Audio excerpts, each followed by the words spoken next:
I'm Evan Lazarus, Chief Knowledge Officer for T3Live.com. You don't become a great trader by watching videos and taking courses. You become a great trader through live screen time. Accelerate that learning curve by tapping into the experience of seasoned professionals. Currently, we're offering 5-day free trials to each of our 4 mentoring rooms. In the mentoring rooms, we teach our strategies in the context of the live market. To sign up for a free trial, go to the T3 Live education page, fill out the form, and get started when the next trading session begins. We hope to see you in one of our mentoring rooms. World markets are up a bit as Japan trades well off its lows to stabilize. And our futures are up 8 to 10 handles as the summer range develops. Will the market stay volatile? I'm Brittany Umar, and the morning call starts right now.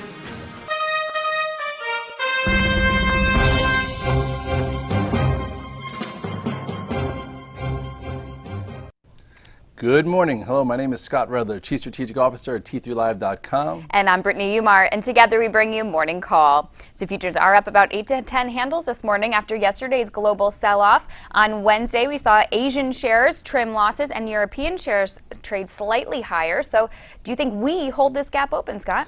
I don't know. It seems like, you want to do the reverse of what the morning futures are. And today, I think there are a lot of traders walking in, a little surprised, right? We were weak yesterday, closing the lows, and then, all of a sudden you come in and we're up 10 handles. I particularly was going to go home short last night because the good book says, you close in your lows, sometimes you get more follow through to the downside, and then all of a sudden we gap up. So, I'm a little flat-footed myself where I'm not so involved, but I'm just happy not to be short coming into today. And if you are, we're going to have to figure out if you could trade out of it. Right. What is your advice to traders, being as the action is kind of random? It's a little counterintuitive what we're seeing in the futures this morning. With summer trading, regardless, you have to do less. You have to be more selective. You have to pick your spots and just take your trades more. Like yesterday, I stared at my screen 5 times saying, I should be short. But you know what? I'm just not going to be long because I don't want to be as involved. And, we're in this weird spot where, we've had distribution days, but, we haven't had much damage. And, even Investors Business Daily, right? They come out and they put the market in market correction,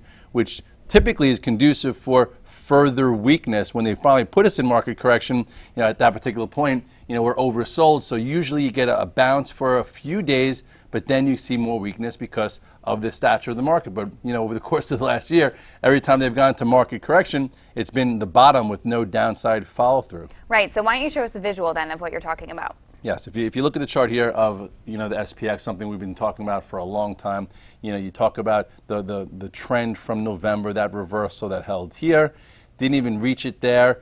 This was the last time we touched a 50-day back in April, and this was the most recent. Okay, we talk about maneuvering trends and patterns. Here is your outside day, May 22nd. We're going to talk about that date for a long time. This is when we pushed you and failed, when you could have taken off a decent amount of risk and maybe even got net short. Then we talked about the wedge pattern. Remember that one?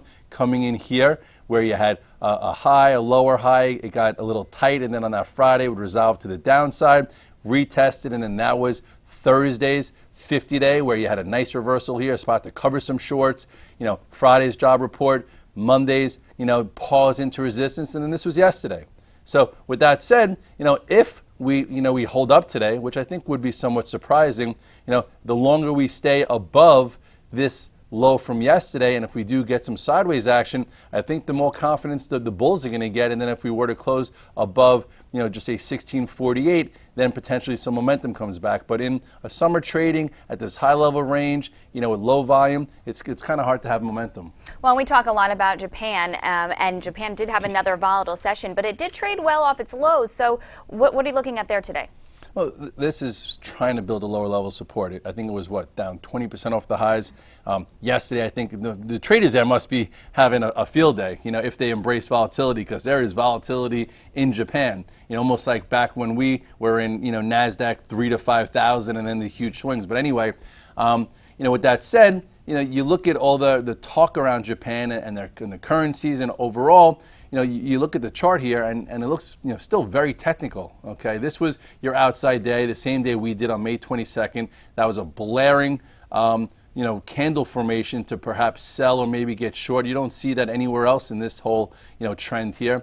Then you had a big move where, we tested some longs here. Remember that into resistance, and then, it failed. And then here was that red dog reversal through a major level, and then overall, I know we were down yesterday in Japan, and everyone was talking about Goldman's call, but meanwhile, we held right here, held above the moving average. So I would say the longer the EWJ stay in this upper range, which would show upper commitment to this bottom tail, maybe the higher the probability that 20% off the highs was enough, it could stabilize and then retrace even higher, which would then also be helpful for our markets because it seems like we're following a lot of their currency and their equity moves. Right. Well, what do we always say? When you see red, look for relative strength, right? Yes. And one of those groups that we saw relative strength in yesterday was 3D printing stocks. And, many people consider it more of a speculative group, but giving some validation to it recently is reports that Nike and Adidas are actually embracing 3D printing companies to speed up the shoemaking process. So we saw this group do really well yesterday. Yes, and I think little by little we're seeing headlines like that. I think GE talked about embracing it. I think I even saw an article that perhaps you could make a pizza soon with 3D printing. Like I always said, I wish the 3D printing stocks would be like the Jetsons, you get your meal out, boom. But they're finding a lot of uses for this group, and a lot of people were naysayers of it, but it's been a great performing group, and traders who actually went to it and said, okay, I like what I see here, let me learn how to trade these names, they've been ahead of the curve because they know the movement and they can help predict some of the action. Right, and most impressive of all in the group is XONE, new highs yesterday. Well, XONE is very unbelievable, just say unbelievable on many different facets, because remember when it was a new issue, we talked about the potential because how in vogue the other names were, which we'll get into. And if you look here at XONE, the reason why you get so excited about new issues that are successful, because you could lead to massive gains. First of all, remember the art of the first day? That day I remember it traded well, then gave you a little follow through, came back, held higher. This was, when it, kind of broke that wedge to the upside, and then this is when it broke above another key level. And PS, stock made new highs while we were weak yesterday. So, if you were part of the deal, you loved it. And if you traded the first day, you had some success. And if you're an investor that said, I like, this whole industry, this is a new group, this one is in the industrial portion of it, you almost have a double. That's why, you can be a stock picker, you can do your homework, you could find these type of multi-baggers, they're called, Brittany. Everyone wants to catch a 2-bagger, 3-bagger, 4-bagger. Typically, they do come from hot industries with new issues that come public with the right patterns. Yeah, XONE was definitely the most impressive of the group yesterday, but 3D Systems held up well also, found support at the 21-day. Yes, and this one looks like it's building a high level, flag type pattern. So overall, market holds in there. I think, this is something that could make new highs before a lot of other groups. And right here is an intermediate resistance. Look at this. This was what, 47.44. Above that, then you have the highs here. Okay, just to take a little trip down memory lane, look at this one from when it became a new issue. Or actually, look, not even. Look at this. Look at the move that this thing has had. Okay, so this actually has been around for a while, and it looks like it's consolidating and it can go again. So new technologies, new groups, are something you want to gravitate towards even if you're not used to them. And show us the key levels in SSYS as well, because this had a small inside day yesterday after some pretty decent gains on Monday. Yes, this one, these things take turns, and I like tight patterns, and this one's a little bit loose. And if you look here at this one, it is trending, okay? You could see it above all the moving averages. You do have like a little 2-day range here also. So I would say here's your inflection point. It's probably opening above it, above 85. Here is recent highs. That will be the next objective. So overall, both of these stocks, Triple D, SSYS, should be in your trading plan. If you're an investor, it's rewarded you on multiple time frames. And if you're someone who likes and gets excited about new issues, hopefully you took advantage of XONE. And if you didn't, make sure that the next time something rolls around like that, you do your homework and find out if it fits the criteria for something that could be a multi-bagger. Coming up, we're going to go on the flip side and talk some home builders, which have been showing some relative weakness. But first, a quick commercial break. We'll be right back. I'm Mark Sperling, Director of Trading with T3 Trading Group and contributor to T3 Live. Do you trade on your own, but you wish you enjoyed the benefits of a large trading floor? With the T3 Live virtual trading floor, we deliver that experience to you on your computer.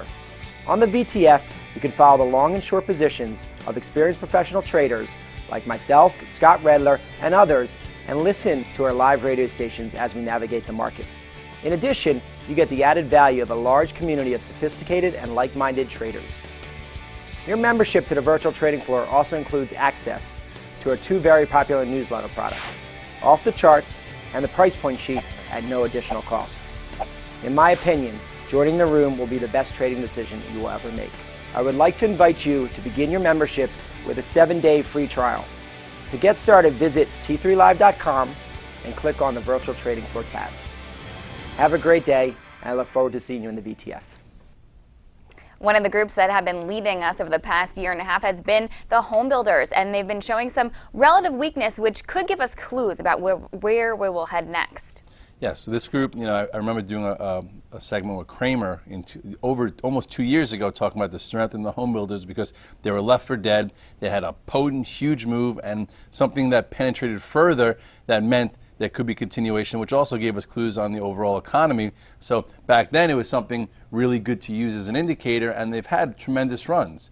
But now if you look on more of an intermediate basis, it's very important because every time it's held this intermediate trend line, it's bounced. So if you go to the XHB, you will see that here you are. Look at this trend line that started all the way back here. Okay, we could run it all the way up, and here is where we are again. Oops, sorry.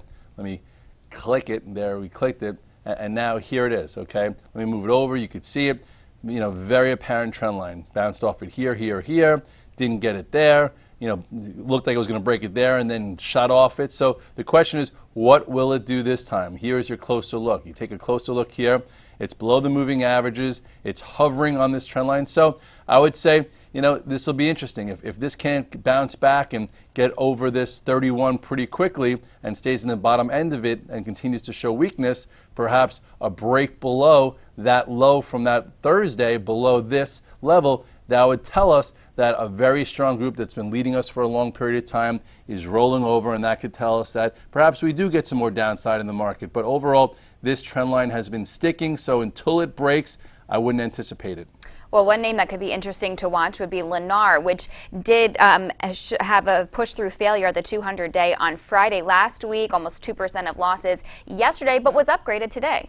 All right, so I think it'll be interesting because they're upgrading it on valuation, which I think is true, but it's acted very poorly. So the question is, how oversold is it? If it gets upgraded today and opens up, and then later in the day it pushes and closes on the highs, then maybe it's not acting so bad. But if it gaps up and then you try and enter it from this lower level, and then all of a sudden it closes well off the highs, you'll know that this group is that weak. If you look at the chart here, very weak. Look at this, failure over here. Okay, at this area when it started to break below the 8 and the 21-day, and then it broke below the 200-day, came above it quickly, but then went right back below it, and then started to head below big support. So I would say it'll be interesting to see what type of reaction it has to this upgrade. If it's a lethargic one, I'd be careful with some of these names because some of them, are showing relative weakness more than they've shown in the past. Right, including Toll Brothers, which shed another 2.4% yesterday, and it broke below the 200-day on June 3rd and still hasn't been able to get back above it.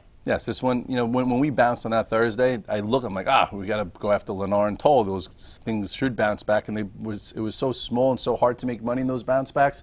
So it gave me some clues to just stay away from it for now. And I'm sure it's up a little bit with the futures and with the upgrade on Lennar. And here this was that breakout failure. Then it started to just broke its trend and came back down. It's not quite on the same type of support as Lennar, but it is. You take a closer look, below the 200-day again. So here was the first time. Sometimes it's usually a fake out. If it goes through, comes back above it, but then shot right back below it. So I would just be careful here. If it gets back above it again, okay, maybe it starts to build. But if it can't get above this 34-ish or 34.50 in the coming sessions or weeks, chances are, this would be something that you might look to be more on the short side, or at least take some, profits in if you haven't already. Well, and D.R. Horton has lost the support of all key moving averages, but it has been trying to hold on to the 200-day for the past couple days. Right, and most groups, typically, they all do the same thing together. This is above the 200-day, but let's see if it could stay above it. But ultimately, when you have other names, in other sectors that are above the 21-day or the 50-day, and then you look at names like this that used to lead that are trying to hold on to the 200-day, you just have to be a little concerned, okay? And, typically, most active traders, they'll get out of a stock when you, don't hold this gap, or you break the 8, 21, or 50. So, to me, I'd rather see you guys sell when you lose the 50-day, so this way you can at least test at the 200-day. But if you're a seller at the 200-day and you rode it all the way down, sometimes it's a little bit trickier. So just write that little tactic down. Be a seller at the 50-day because strong stocks usually hold it, so this way you can look to buy the dip near here, but then again, you break below it, don't come back above it. The rule is in 2-3 sessions, that means it's real distribution, and then you have to be even more careful. And what about Pulte Group, which, like D.R. Horton, is still above the 200-day as well? Well, you're talking about like small relative strength, and this one out of the group is one of the ones much higher. And you look here, not much you could say, 100, except for that this is above the 200-day. It's trying to hold this, this last little breakout here. And this out of all of them, this one's acting best. I don't know exactly why. Maybe it's the region that they're built or the the demographic of the houses. I know that Toll Brothers tends to be a little more higher end. I'm not going to get into that whole spiel, but anyway, it's below the moving averages. This thing's got to reclaim 22. Otherwise, it too, it should be just left alone and be able to protect your gains. All right, let's do some quick hits here. How about Apple? Looks like it's trying to act just a little bit better. A little bit. Is that too optimistic to say? It's not. It's just like stuck. Anytime it's up a few dollars, it's a sale. Every time someone tries to short it on the lows, it's a buy, and typically that's not the Apple we're used to. We're used to Apple being a momentum name where you buy high, sell it higher, trade with patterns, or short it down, cover it lower when you had the big decline, and now it's in a very tight range. So something's going to give at some particular point. You look at the chart here, you will see that we've talked recently about this inverted head and shoulders pattern, which could be a bit of a bottom pattern. Here's the left shoulder, the head, the right shoulder, but it's still this resistance is controlling it, okay? We also talked about this ascending channel here, that if it were to break, I think this was what, 444-ish, you got to be careful. So that's what got me out of my stock, a few sessions back, and then I remember that Friday, you had a little bit of a reversal, thinking maybe it could rally into the developers conference, and then here was the open up and failure, and then yesterday in a week tape it tried to hold the 50-day. So at this point I'm sure it's up a little bit with the futures. If you're in it still, you're hanging by a thread. As long as it stays above the 50-day, I think you stay with it, and then maybe perhaps now you could draw a trend line this way, and for me it's got to get really back above 449 to 450 for me to think that it could get some momentum back to then potentially break that trend line, which is another huge obstacle. I feel like Apple's got obstacle after obstacle after obstacle. But so this is your little tight area, and look at these little tight little bars. Not what traders like to see here. But anyway, 449 or 450 and above, maybe I get back interested. And that was a quick hit. All right, and Facebook had its shareholder meeting yesterday. Nothing groundbreaking, but the stock does look like it also, like Apple, trying to act a little bit better. Right, and I've tried to stay away from this ever since the last earnings when I tried to break out and failed. I'm like, you know what, done with Facebook for a while, but then you had that gap up last week, which made it a little bit interesting. So you look here at the chart of Facebook. This was when it tried to break this trend line. It broke above it and then failed. From there, I really just said I'm out of the way. And then look at this, how this is a stock also broke below the 200-day, and never was able to get back above it and then continued down. So, you want to look at it on a more micro level here. You see a gap. Okay, first time it's had a gap in a while, and if it could stay above this gap, okay, chances are maybe you see a tactical trade here. So if you're long it, be long verse 24, and if you're looking for some type of add-on trade, it's got to get above this 24.60, and if it does, perhaps a retest of 200-day about $1 higher, and there's maybe something to do there, but I wouldn't be overly enamored with it. All right, over in the banks, so we've talked about Goldman as a standout in the group, but it shed 2.5% yesterday. What do you think of the composure of this guy? This one's still the strongest, best in breed, even though their calls lately have been a little bit iffy for the general public. But anyway, it's above the 8-day. You look at it here. It'll be interesting to see if it can hold the gap up or make new highs. It was one of the few banks that, into that rally from last Thursday, made a new high. Small down day, yes, I'm sure it's up. See if it holds the gap up. If it doesn't, perhaps, and we start to fade today, maybe you can get a little bit more of a trade through 163.19. But then the 21-day has been holding. Overall, this has been showing massive leadership in the banks. This was the last time you had a really nice calculated buy, and now it's trying to base and it's hanging in there. And how about Intel? Showed some relative strength yesterday, bounced and was able to fill the gap to the upside. This one, we talked about, but like kind of putting it in the drawer. That I really feel as if they're starting to make better steps into mobile. They have deals now with Samsung. They were talked about in the Apple Developers Conference. It was downgraded last week or so, and you saw that topping tail, which was right here, came into the base. I don't see anything clear cut.